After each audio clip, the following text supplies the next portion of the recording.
crashing waves, to step out of my comfort zone, into the realm of the unknown where Jesus is.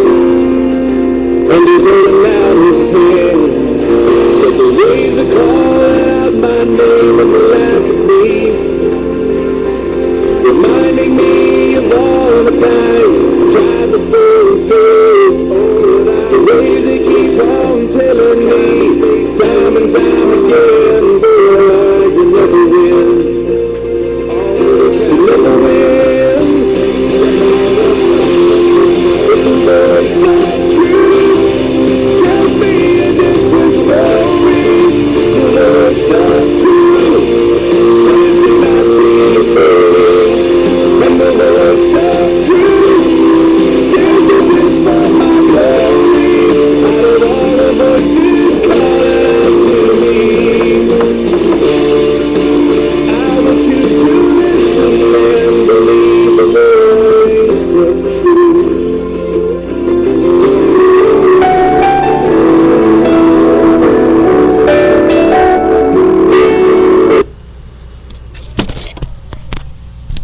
Alright, so it's 8 o'clock now, 8:01. So magsugod na ta sa ato ang pagtuon karon nga kabuntagon.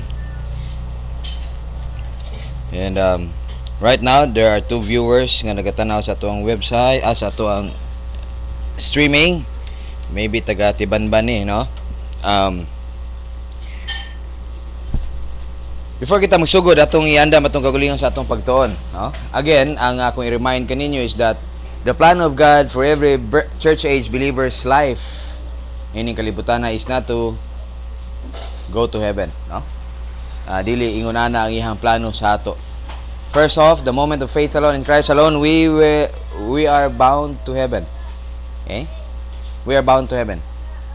Most of the churches karon ang ilang problema is that how to keep themselves to go to heaven. But the plan of God para sa atong kinabuhi is not to go to heaven. We are going there. Gustuhon man nato o kundili paadto ta sa langit. Okay? Now, unsa man day ang plano sa Dios sa atong kinabuhi so that we will become exactly like Jesus Christ? Romans chapter 8 verse 29. The predetermined plan of God and ang iyahang gitawag nato nga boundary that every church age believer will become exactly like Jesus Christ. Okay? And there are 2 ways nga pwede ni siya mahitabo. No, there are 2 gitawag nato, ways. Okay? The first is when you are still alive. In your lifetime, you can be exactly like Jesus Christ. Second is during the time of the rapture and Christ, kanabang gitawag nato og when we face Jesus Christ dito sa Bema Seat. When you are clean for all of the unrighteousness and all of kanabang gitawag nato og impurities, that's the time nga you are exactly like Him. Be sure to register your copy of Sam I will. at www.space. Okay. So, malito gini Sam, no? Anyway, so muna siya hinungdan kung wala kay kabayad unya manguha ka og libre, mangayo kag libre sa internet, no? After maabot ang time nga mahuman ang iyahang expiration, magsina siya reklamo sa ima. But anyway, okay, nagamit man po nato siya for some time. Now, our goal is to become exactly like Jesus Christ. And to meet that goal, nga gi-provide sa atong Dios, no? Nga giandam sa atong Dios para sa usa ka church age believer, it is necessary nga masabtan nimo ang pamaagi, the means, nga mahitabo ka na siya nga plano sa Dios sa imong kinabuhi. Okay? Number 1, is every believer to become exactly like Jesus Christ. Number 1, you should be clean before God. Okay? And the only means nga usa ka believer, number 1, mahimo siyang clean before God is 1 John 1:9. Okay? Now every time we'll be talking about 1 John 1:9, how many times have we discussed ini nga lesson regarding 1 John 1:9? mura bag lata na kay ni siya, no? Yes, para sa ato. But for them who are not within ini nga panagtigom o within ini nga mga doctrines, they considered 1 John 1:9 as the only means whereby they can be saved. Not a salvation passage, by the way. Okay? So they are using this for you to get saved. Okay? Natunan na to ni siya last time, natunan na to ni siya to ni aging Sunday, that this is not a salvation passage. Okay? So you should be clean before God. And number 2, ato lang na siyang ibutang sa acrostic nga want the truth. Okay? WT o double T. Okay? The want the truth. First Peter said Peter said in his epistle ingon niya nga like a newborn babes desiring for a sincere milk. Mo na iyang ginaawhag sa iyang mga gipang suwatan. And we believers should have to desire the sincere milk of the Word of God. Okay? Why line? For you to grow, you should be like a baby. Okay? Nga walay laing huna-huna, makamata lang gamay ang iyang ipangita titi. Okay? Pila lang kaadlaw, wala pa'y buwan, dako na iyang lawas, no? Dako na iyang lawas, na unodan na, nanagko na iyang mga naaping naong. Pila kaadlaw ni ana, ang iyang gatas nga gikinahanglan, dili lang gatas. Later on, manginahanglan na siya og medyo solid na nga food. But the question is, how is it nga nagtubo man siya, nga nagdako man siya, o ang iyang need karon sa pagkaon, nga ginagmay pa lang sa una, gatas-gatas lang, nga naman nga niabot na sa punto nga kinahanglan na niya og solid food. Kay di na siya makontento sa gamay nga pagkaon, gatas-gatas lang. Dili na. Okay? So the want the truth is the second thing. Ang result niya na is you will become exactly like Jesus Christ. The rest is God's, no? Pag naana ka ng duha, ang Dios na bahala mo provide sa imo og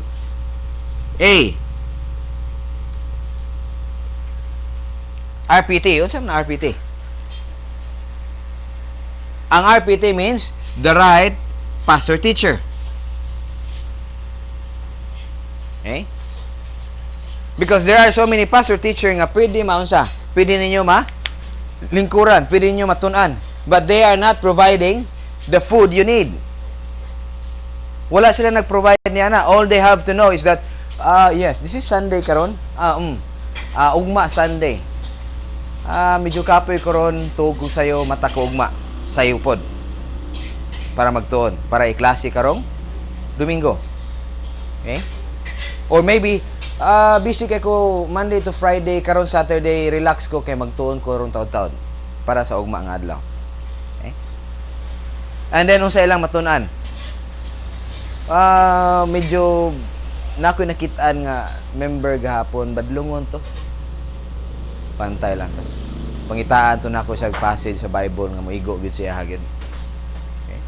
Or maybe kung unsa ila iyang gusto nga bersikulo nga tun-an. Okay? Pindot-pindot kung asa siya makatanong. Kung mao to siya, then and that's it. Okay? We are not studying like that. We are focused on how you do the life on every day. Naga-focus ta on how you do it based on the protocol plan of God. Wala ta nagapatumpik-tumpik dire. There is a protocol plan of God. There is a strategy nga gi-prepare sa atong Dios. Ag dunay unsa? Dunay mga sequence of event nga kinahanglan nimo maunsa ma-overcome so that you will become part nining tinuray nga plano sa Dios sa imong kinabuhi. Okay? The right pastor teacher, the availability of truth, dili na nimo na kinahanglan pa problemahon nga mga butang. Kaya ang availability of truth is there. The Bible is there. The right pastor teacher is there. And ang resulta niya na basta naa lang kay ning duha. In fact, dili nimo ni siya concern. It's not your concern. God, this all tanang mga butang nga nagapertain ni ani is equivalent to the faithfulness of God to His plan. Dili sa faithfulness sa imo. Of course, He is faithful with you. Kung unsa iyang gi-promise sa imo ha, tumano niya. But He is faithful to the ultimate plan nga iyang ginatanaw. And for you to become part niya atong ultimate plan is for you to be one, clean before God, and positive to Bible doctrine. The one to one the truth. Okay? Now, with that in mind, ako na ibutang sa inyo mga alimpatakan. Because truth is available everywhere. The problem is, do you know if it is truth or not?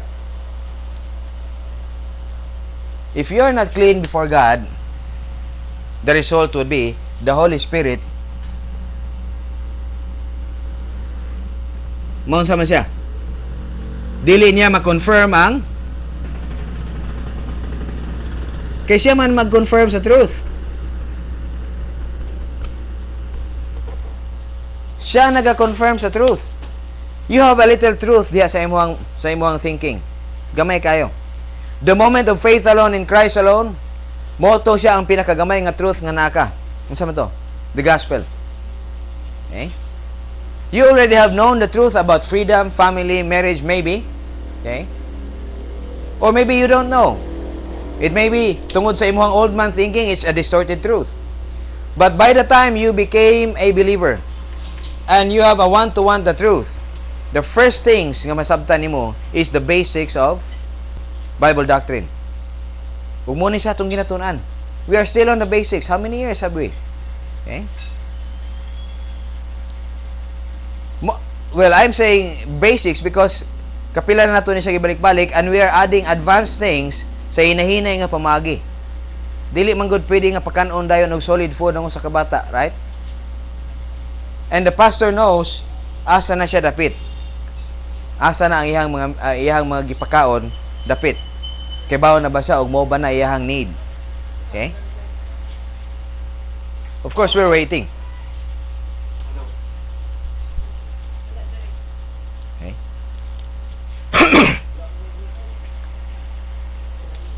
Alright. So, clean before God, the one-to-one, the truth, the Holy Spirit, with God's faithfulness, it will happen. He will guide you into all truth, the Bible said. When the Spirit shall come, He will guide you with all the truth. He is the one who confirms the truth. Yes, inyo. Okay? And God's faithfulness, yes, you might be sitting down to somewhere else for the moment because you want the truth. Ang number one nga mahitabo is that you will sit down into a church which is not really teaching the truth. You're sitting down and somehow truth versus error, ano sa may resulta? Short circuit. It will result evil. And the Holy Spirit will tell you that it is not really the truth. And God will bring you somewhere. Maybe nag-stop ka.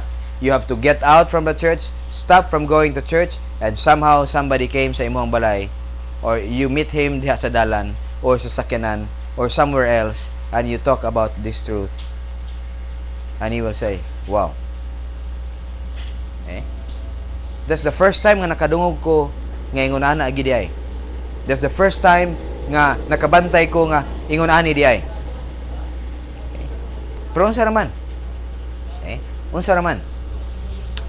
Ikaw pod nga believer nga nagdala sa information mo raman pud nimo clean and one-to-one the truth. Now I give you time to check yourself. If necessary, you confess your sin. We have to start with a solemn prayer. Then after niana, okay, we continue sa ato ang Bible study. Okay?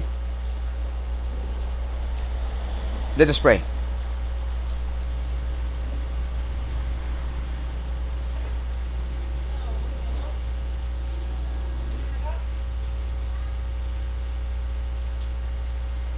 Heavenly Father, once again, nagpasalamat kami tungod sa imong kaayo, imong faithfulness, nga napakadayon amahan sa imuhang pag-provide sa among mga gikinahanglanon sa matag adlaw. We understand, Father, that everything is already provided from eternity past. And tanang mga butang amahan nga among gikinahanglan karon nga adlaw to fulfill your desires sa among kinabuhi. Aron sa mamahan matuman ang imong plano sa matag usa ka kinabuhi. Ug aron matuman ang imong kinatibuk-an nga plano sa matag believers nining panahon sa iglesia to become part of the resolution of the angelic conflict. I pray, Father, that this plan of yours will happen sa matag usa ka believer. And that prayer, Father, only happens when we, number one, would desire to know the truth. And to desire to know the truth, may tabo lamang ka na amahan if, number one, we are clean. And as we confess sins, Father, di na mo kinahanglan tagaan pa og dako kay nga panahon to think about unsa may akong hunaw-hunaon nga sin. Because sa tinuod lang amahan dili na gani namo unta padugayon when we realize that there is sin in our lives, there is unrighteousness in our lives. We simply have to confess niya nga sin and thereby makadawat kami og forgiveness and cleansing automatically. And because of that, Father, we don't have to take longer time to check whether if nami amahan kinahanglan i-confess during the time of Bible study. It's our responsibility, Father, nga amo kining una-unaon. It's our responsibility to confess the sin, cite, name, identify, and it is your responsibility, Father. And you are faithful. Dili na gani namo kinahanglan amahan nga i-remind ka sa imong trabaho, Lord, pasaylo amin ini mga butang, because you are faithful. And your justice, kung dunay confession, dunay forgiveness and cleansing. And because of that, Father, we have received 100% cleansing. And thereby nami amahan nagapuyo diha karon sa kangitngit. And the only means, Father, nga kanang pagpuyo diha sa kangitngit nga magpabilin mi diha amahan sa dugay nga period of time is, number one, we have to understand Operation Cry, and number two, we have to understand how to apply the truth in our lives. The truth should be ready diha sa among launching pad. And even so, Father, kini nga mabutang is a great thing, a great deal for believers who have not understand the basics of the Christian way of life. That's why, Father, kini nga mga pagtuon is not designed para sa mga believer, para sa mga tao nga mga unbelievers. This is only designed for believers who are wanting to become exactly like Jesus Christ in His humanity. O kini nga mga butang amahan, gibalik na mo diha kanimo, and we thank you for that. Thank you for all and everything imong gi-provide, especially the truth karon, in Christ's name. Amen. Alright, so let's go back sa ato ang pagtuon for the past, but I would like to remind sa ato ang mga reminders. May 26 would be the time nga i-celebrate nato atong 3rd year anniversary diri sa Lupon, ug mahitabo na siya dito sa Bagong Bayan. Okay, sa mga nagapaminaw diha online, May 26, 2012, if you want to come with us, i-inform lang mi daan aron masugat na mo ugasa man mo dapit mo naog para pod sa mga kahibaw na daan sa atong location diya sa Bagong Bayan. It will start at 8 a.m. down to 11 a.m. No? May 26, 2012, 8 a.m. to 11 a.m. We will start with basics diya sa morning session, acknowledging those who are maybe unbelievers or maybe believers who have not understand the basics of the Christian way of life. And we will study the Christian life diya sa 9 o'clock hangtod sa 12 o'clock. No? So muna siya ang may tabo. We will accept question and answers from 8 to 9 a.m. Okay? Murag na yung nagilak sa kwarto. So with that in mind, we continue sa ato ang pagtuon from the past. Operation HDIII, Operation KRRY, and Operation Rebound. And nang-rapture na kalit. Okay. So natunan nato last time nga ang 1 John 1:9 is not a salvation passage, no? It is not a salvation passage. Tanaw nato sa ato ang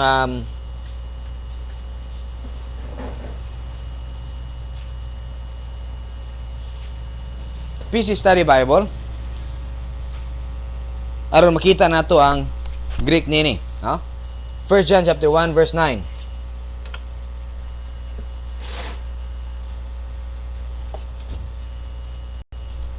Oh, di nakakita.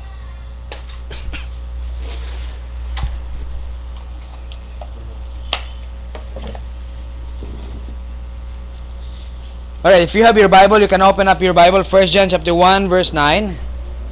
Let us pray. Para sa inyo ang nasa online, if you don't have a Bible, niyan amoy computer, you can open up studylight.org and search the verse, click the Greek, and you can find out unsa na siya nga mga verses. Magsugod ta sa 1 John chapter 1 verse 5. And ato ni siyang agian nga passage in a faster or fast phase, no? Medyo pas-pas nga phase. Kaya natunan na nato ni siya last time. So mo ni siya ang istorya ni Apostle John. This is the message of him. And this is then the message of him, and declare unto you that God is light, and in him is no darkness at all. And ingon siya diya sa verse 6. If plus a subjunctive, maybe you are in fellowship with him, and maybe you are not. No, muna siya, the third class condition. If we say that we have fellowship with him, if you are, and it is an indicative. No, there is an indicative plus a subjunctive plus the ian. Yeah, it's a first class condition. If he said, if you're saying that you are in fellowship with him and telling the truth, and yet walk in darkness, you're lying. Muna iyan pagka-istorya diya. And do not practice the truth. Okay? There is an ian plus a subjunctive plus an indicative of the be verb we have. Okay? Means that a first class condition if. Okay? If and it is true, for the sake of argument, ingon niya, if you say that do na kita'y pakiguban kaniya, ug nagingon kita tinuod man gyud naman ko'y pakiguban sa Dios, nami fellowship sa Dios, ay apan nagakinabuhi ka diha sa kangit-ngit, you are lying and do not practice the truth. The question is, what is life in darkness? Last time we talked about the life in darkness. It's merely carnality. Eh?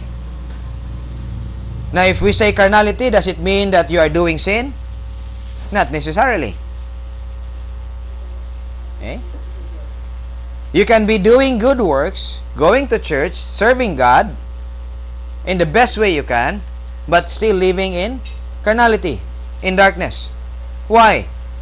Number one, because you failed to confess one sin in your life. And yet, nagtuo ka nga mawala na siya nga sin over time. Nga basin, after 1 week, malimta na siguro to sa Dios nga sala, oy. Nya, maliban pa gyud niya na, syaro. Niadto nagugkog simbahan. Wa na ko'y absent sa among Bible study. O nya, sige na ko gunit og Bible, syaro ma. Kato nga sin, simple ra kayo, unsa akong bugas ugma. Kasimple ra ato nga butang.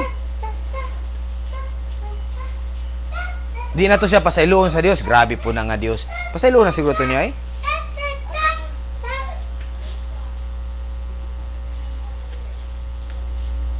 And guess what? If we understand the protocol plan of God, when there is no confession, there is no what? Forgiveness and cleansing. Okay? Muna nangingon si Apostle John, if we say that we have fellowship with him and yet still working in darkness, because walking in darkness,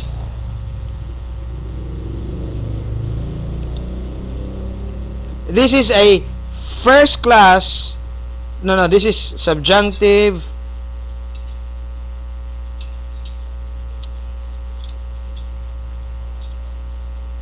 and walk in darkness, walk is a subjunctive. Okay, tingnan niya, if you say that it is true, you have fellowship with him, and living in darkness, you are lying. Okay? And the question is, to whom do you lie? Because it is a middle indicative voice, a middle voice indicative. You are lying not to us, but to yourself.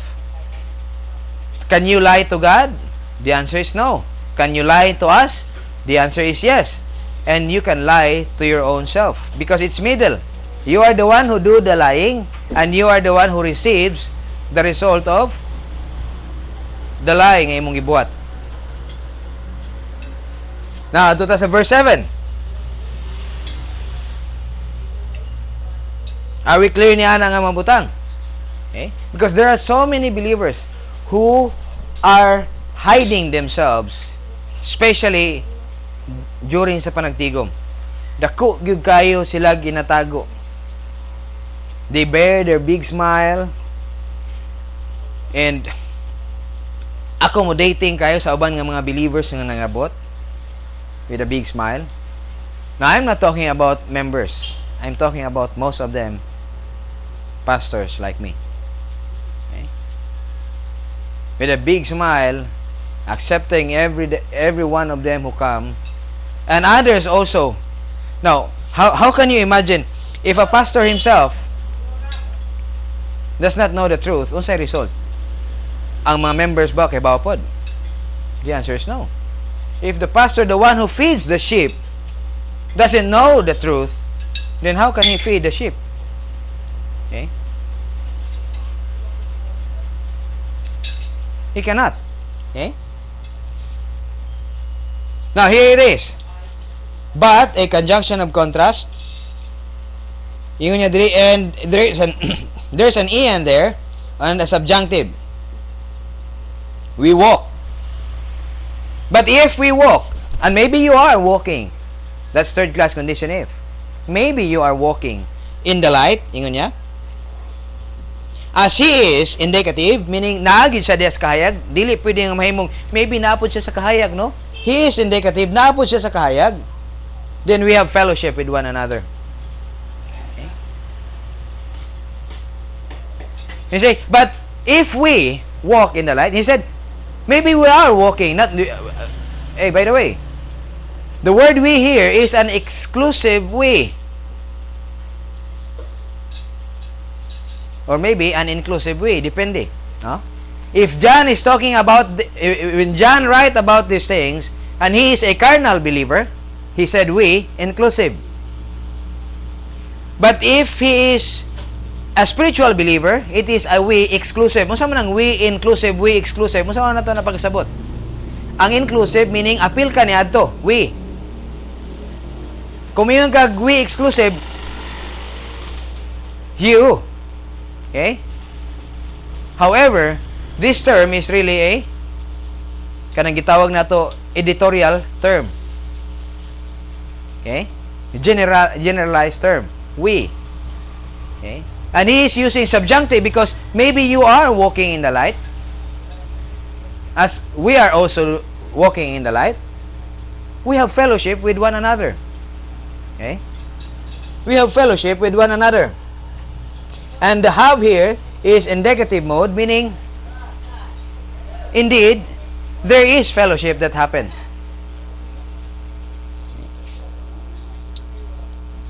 And the blood of Jesus Christ cleanses us. Jesus Christ, His Son, cleanses us from all sin, and it is an indicative mode. Okay? The blood of Jesus Christ, third class condition, present, active, indicative, meaning it's there, and it is a continuous basis. If you are in the light, as He is in the light, you have fellowship with one another, and this cleansing process of the blood of Jesus Christ takes place every moment of your life. The question is, how many times did Jesus Christ die on the cross? Once. How about its effect? Hantod ba karon na paghihapon? The answer is yes. After ba nahimo kang save, ang kanibang blood of Jesus Christ is still active or effective sa imong kinabuhi? The answer is yes. Why? How is it effective sa imong kinabuhi? Because the cleansing process, okay, is important sa usa ka believer. Okay? And natunan nato last time that the cleansing process happens to be that the blood of Jesus Christ puts the old man crucified and was buried because of the payment of Jesus Christ dito sa cross. Right? Nausab ba kini? Mausab ba kini? Nausab ba mausab ba ni siya? Nga condition? Nga ang old man ba pwede pa ba pwede ba niya bayaran niya ulit? Dili na. It's a one-time deal. The problem is, when you reckon the old man alive by doing carnality or yielding to the old sin nature, the old man is alive. Okay? He will live. Because kinsa may magpagusto sa unod? Is it the Holy Spirit? No. These two are contrary with one another. Right? Contrary with one another. Verse 8. Ito na ito last time. Okay? It's just a passing by the way. If we say subjunctive and if we say that we have no sin, now he's talking about a true statement here. Okay? The if, first class condition. If we say that we have no sin, okay? Kung nag-ingon ka nga, wala man gyud me sin. Unsa ni siya nga sin ganito last time? Unsa ganito ato ang kinahanglan masabtan regarding niining sin? If the word in English term, word sin is singular,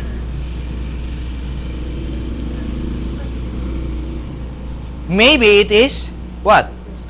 Maybe it is old sin nature. Maybe ha? Maybe. Atong butangan og question mark. Paano nato mahibalaan nga tinuod gyud siya nga old sin nature? Dili siya unsa? Dili siya verb. Kung dili siya verb, then it is old sin nature. Right? Now, if it is sins, automatically unsa man na? Personal sin. Automatic. Daghan man. Even if it is noun, wa man po'y sins nga there is a verb sin, by the way. Tanaw na to karon taud-taud. Okay? Unsa pa gyud itong timanan? When if it is sin singular and it is a verb, if it is sin singular and if it is a verb, unsa man siya?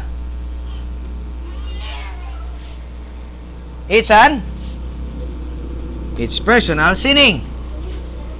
If it is singular and verb, it is personal sinning. The question is, when you are using the King James version of the Bible, can you find out if it is singular and it is a verb? That's King James. Okay? Open up your Bible and check for yourself. Even the NAS, you cannot find out if it is a verb.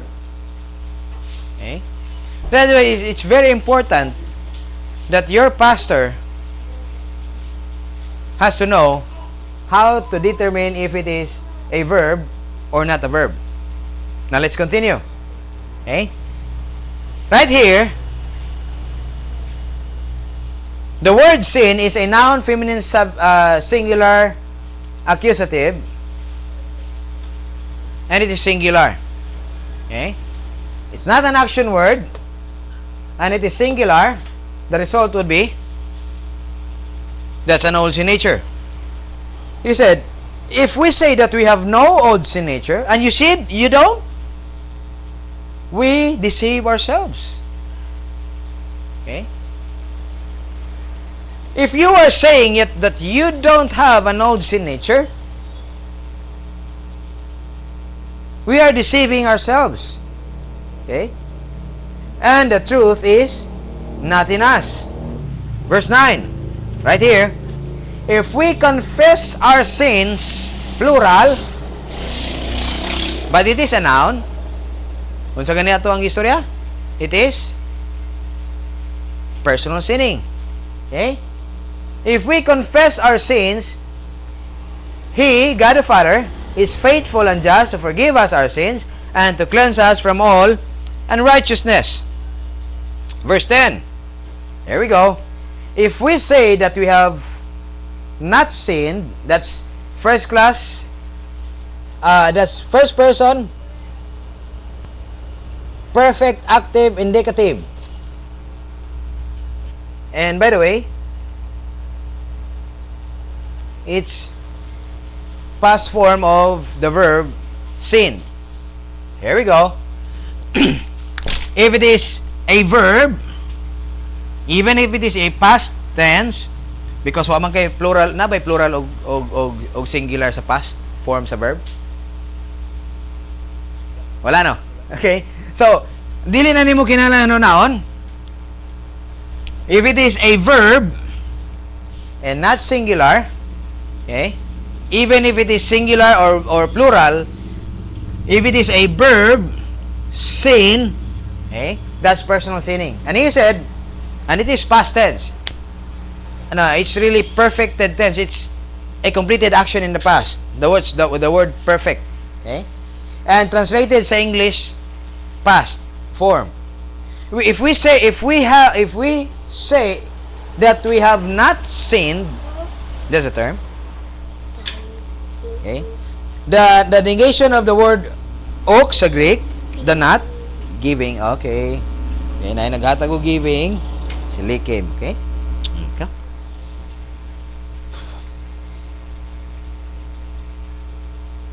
If we say that we have not sinned in the past, we make him, God the Father, a liar, and his word is not in us. He said. So, unsa daw ni diri nga verse, ang verse 10? It's a past sinning condition because nganong gidiscuss nato ni, by the way? Because many believers tell us, if not the other, no? There are two camps. There are two camps. Duha ka kampo nga ginatindugan. Ang other camp, nagaingon siya nga, wala man gyud tay mabuhat. These are group of believers. Wala man gyud tay mabuhat kay tao man lang ta makasala man gyud ta. On the other camp, nagingon po siya, bisan pag unsay atong buhaton, masala man na siya o dili masala, dili na gyud ta makasala. That's the other extreme. Wa pa kadungog ni siguro ni ana. Okay? But there is a teaching right here sa Lupon that teaches no matter what you do to the body, it only affects the body. And it is true. Asa man din mo gibuhat ang sa kabutang sa imong body, din asa siya mo affect sa imong body, it is true. Og dili na siya makahugaw sa espiritu. The answer is true. But how did he explain? When I said, can you explain, Father? Because we're talking about personal sinning. Are you saying to me that you cannot commit sin anymore? And he said, yes. There you go. Ang iyang kapang istorya, no matter what you do to the body, it only affects the body. It never affects the spirit. Is it true? It is true. But we are talking about, the context is personal sinning. Doing to the body can be personal sin. Then I said, are you telling me nga ang imuhang pagbuhat og dili na ka makasala? Then he said, yes. And he quote Romans chapter 6 verse 6. Exactly the same as Operation Cry verses and concept nga itong ginatunan. He said, the old man has been crucified. The old man is crucified. And he uses King James. You can open up your Bible, King James, and you can read o sige istorya diha. Because he used the King James version sa Bible. Palihog og tanaw. Romans chapter 6 verse 6. Atras proy. Yan. Sobrara proy. Forward, dol-dol rin atong naigisi gamay. Dol-dol ato, dol ato. Atras lang gamay. Asa naman napit? Unsa naman napit? Amos?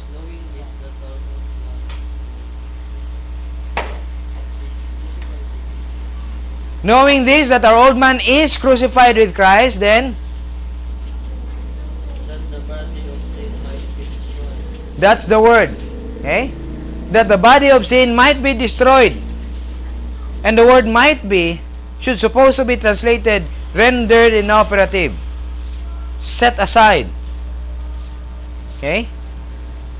Render inoperative. It's there, it's functioning, but you set aside. Tell him, hey, the old man ang nagpagusto sa imo is declared dead.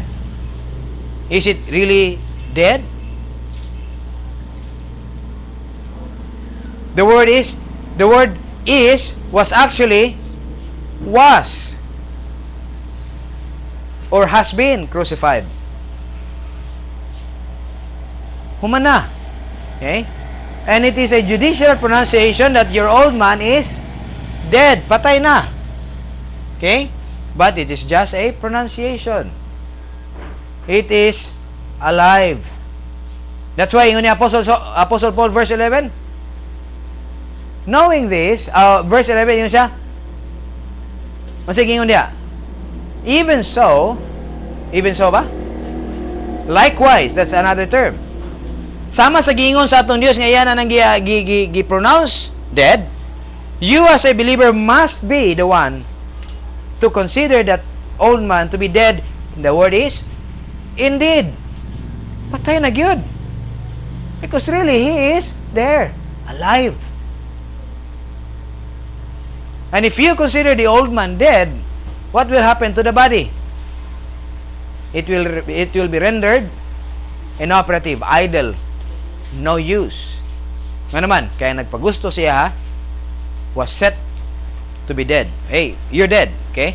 And who will say nga dead siya? Who will say that the old man is dead? Remember? There is a neutral soul within that body. Akong gidako ang S basi moingon mo nga north pole, south pole na siya sa magnet. No, it's not. Okay? Gidako lang ako ang S. Here is the soul, and it is the real you, and it is neutral. Right there, kana nga bata, an unbeliever, okay? There is a soul, a neutral soul, but it is a potential neutral soul. Nganong potential man? Na ba siya mapilian? He has no Holy Spirit within him. That's why it's potential. The only neutral soul, perfect neutral soul, is the soul of Jesus Christ the moment of physical birth. The only person born with an active neutral soul is what?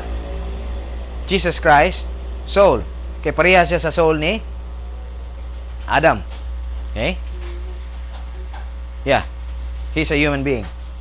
Now, that neutral soul will become an old man when it is following the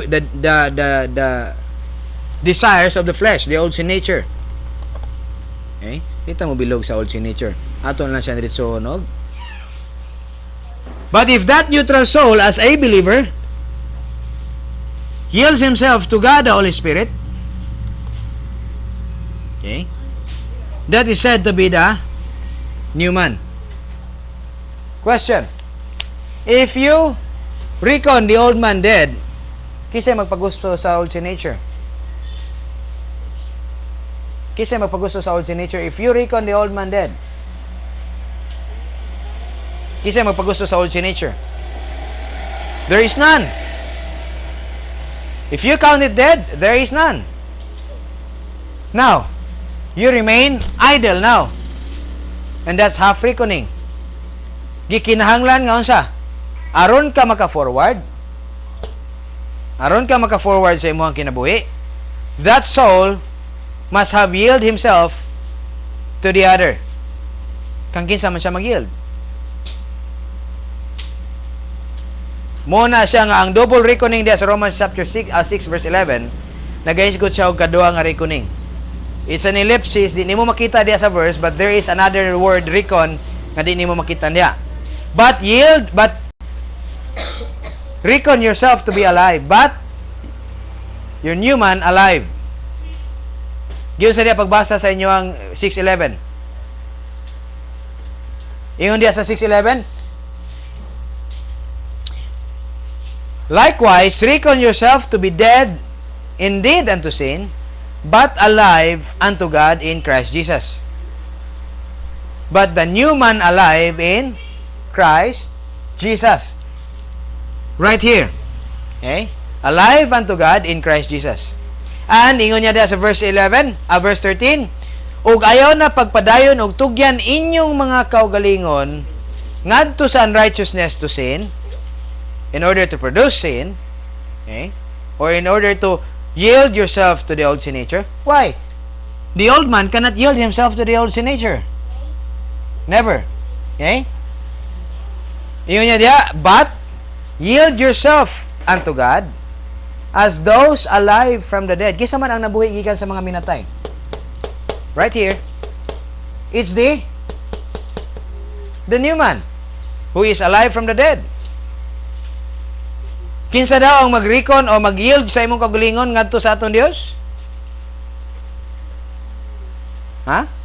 It's the new man. How many people have they said, Lord, I offer my... there's a song. Yeah. Lord, I offer my life to you. What's the next? Everything I've been through, use it for your glory. It's a good song. The problem is, how would God accept that yielding of oneself? How? Will God really accept a believer? If an unbeliever says, Lord, I offer myself to you, then God said, can't be. If you're a believer, will God accept that directly? If it is the old man yields himself to God, God cannot accept. And the question is, can the old man yield himself to God? The answer is yes. How? Pwede ba mag-yield ang old man ngadto sa atong Dios? Lord, i-offer na ko kagalingon sa imo ha? And there are so many right now. I mean, this is going to be 9 o'clock. They will be starting their worship service, and they will say to God, I offer up myself to you, Lord. But they're offering it with the old man. How? When he is a carnal believer during the time, does not reckon himself to be dead in the old man, he is yielding himself to God in the old man. Okay? If you don't yield your old man dead, you cannot reckon yourself new man alive. If you cannot reckon your old man dead, you cannot reckon the old self, the new man alive. That's a principle. Okay? You have to reckon the old man dead first so that you can reckon the new man alive. That's a principle. Okay? Number 2, in order for you nga ma-yield nimo imong kaugalingon ngadto sa atong Dios, it should be the new man to reckon. If you have failed number 1, you cannot do yielding number 2. Dili siya may tabo. Okay? Or you may, but God cannot accept.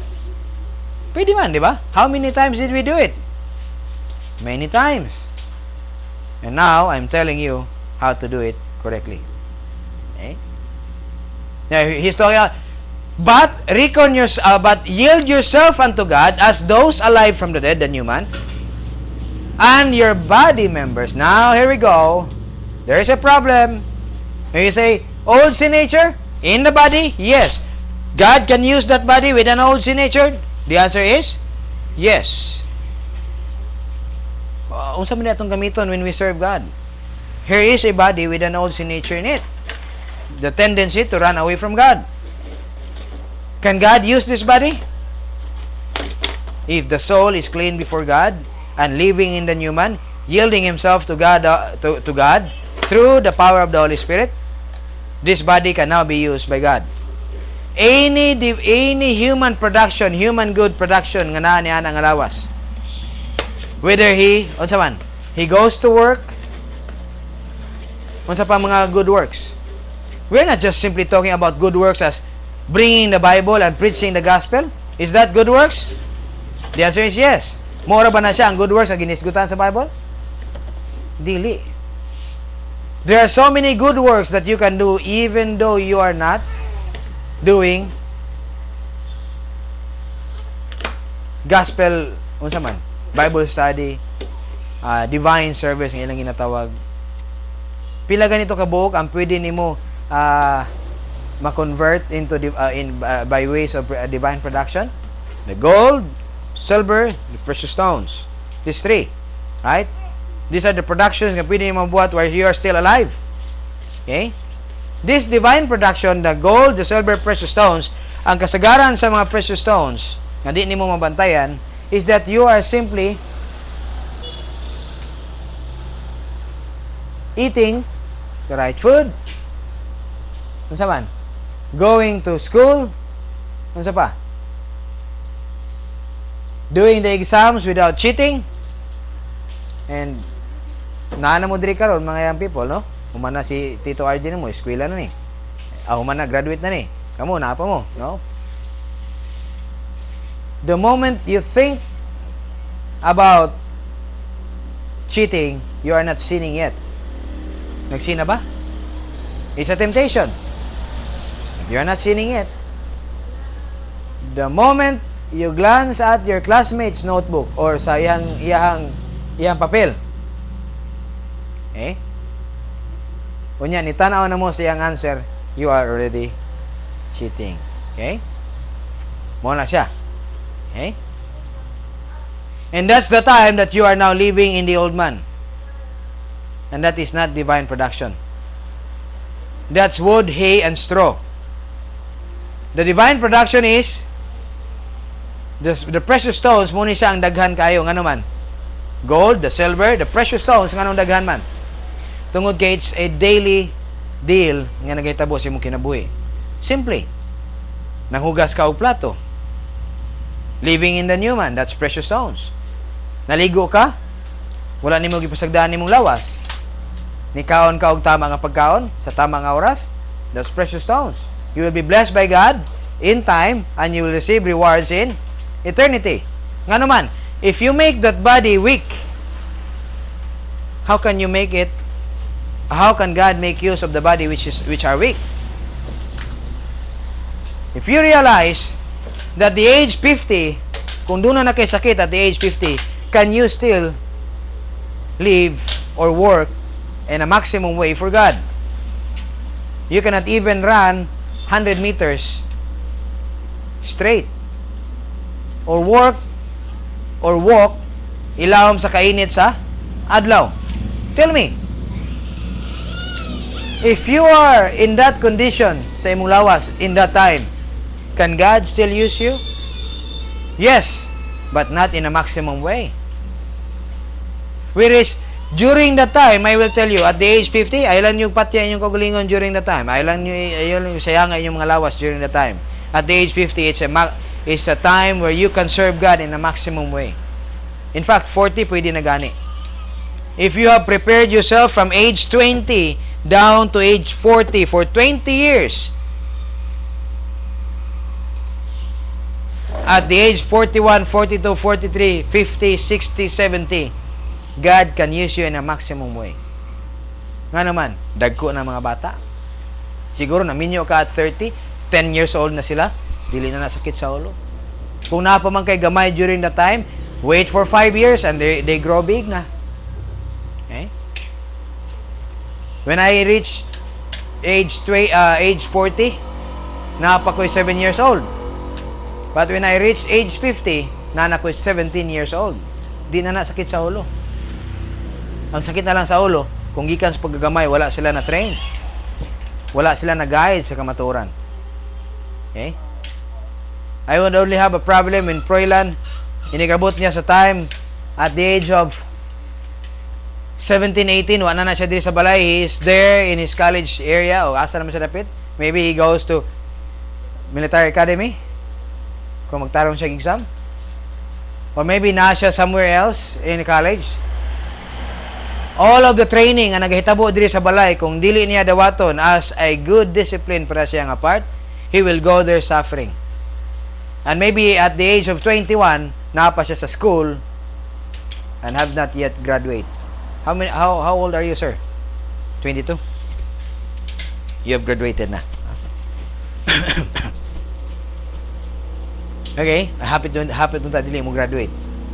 Kay butan kayo. Okay. Okay, kabutag 10 years. But can you see the situation? Many believers, and by the way, we are only 6 minutes to go. So we will continue. Many believers, at the age 60, they cannot do the things for God anymore. Or they can, but not in a maximum way. Sakit, daghan. Okay? Sakit. And most of them, the only thing that they can do is to have a testimony. What kind of testimony? A life that even though do not say, what? Unsa may usual nga sakit sa mga tiguang na? High blood, yeah. Bisan tinuod o na-stroke nako, katunga na lang sa akong lawas ang naglihok. But God is still faithful ba? Iya gyapon kong gialaw nga mabuhi aron makatudlo sa inyo regarding sa mga kamatuoran sa pulong sa Dios. Pero unsa? Maybe can stand but only the left hand can walk, can unsa man makalihok. Okay? Nga naman gisayangan ang time. Katuon tang able pa sila. And it is pwede pa siya mahitabo, no? Because right now I am 33. And kung pasagdaan ako ang kining alawas at the age of 50, I would have many sick disease during that time. And please, ayaw nyo buhatan nyo kagalingon. If you have started to go in sports, continue. Okay? Continue. Pero ayaw kalimte imong school. Okay? Ayaw kalimte imong school. You can play from 11 o'clock down to 5 o'clock in the afternoon. Nalay gamay nga mga rest, pero naka-play mo kapila. Upat ka game nyo na duwa. Upat ka game nyo duwa. But can you imagine? Wa pa ikapoy, di ba? Lami pa kayo padayog duwa. Wa lang mo gitikasan. Murag lami pa kayo dula, right? Ba, excited pa kayo mag-championship? Okay? And those were, hey, sidetrack lang tagamay. Muna siya ang mga coaches ninyo. In front of the many eyes, cheating. And they call themselves coach. Mga way ulaw. Okay? Mga way ulaw. And they were very consistent. Ang isa ng ilad, sabay na lang sila tanan para unsa maprotektahan ang ilahang committee. To hell with their committee. Okay? The next time nga magsugod sila og ilahang inunana nga mga activities. Okay?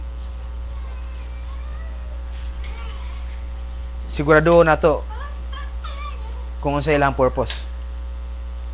Right? So don't go there kung dili ko nimo pahibalon. Okay? Kay giduaan mo.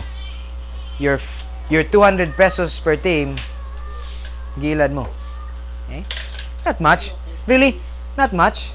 I tell you this, not much. Gamay kay na siya.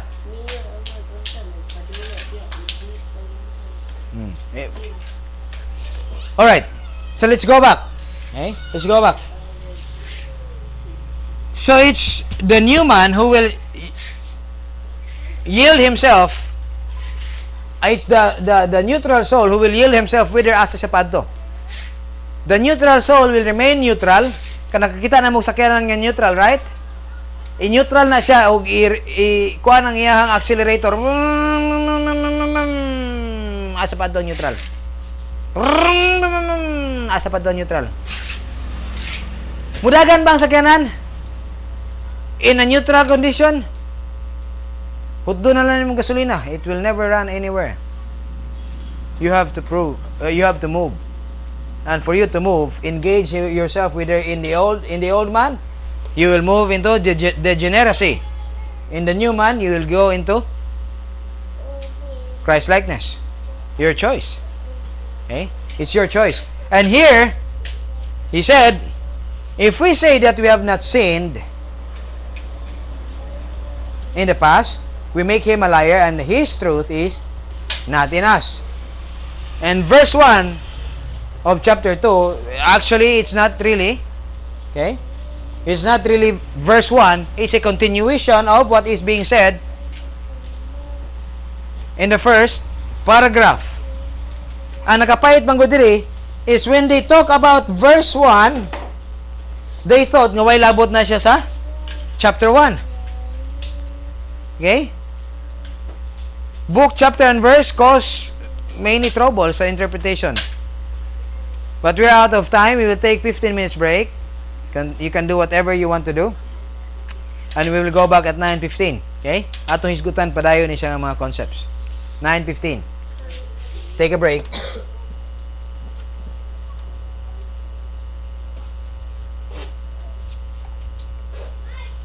We will stop recording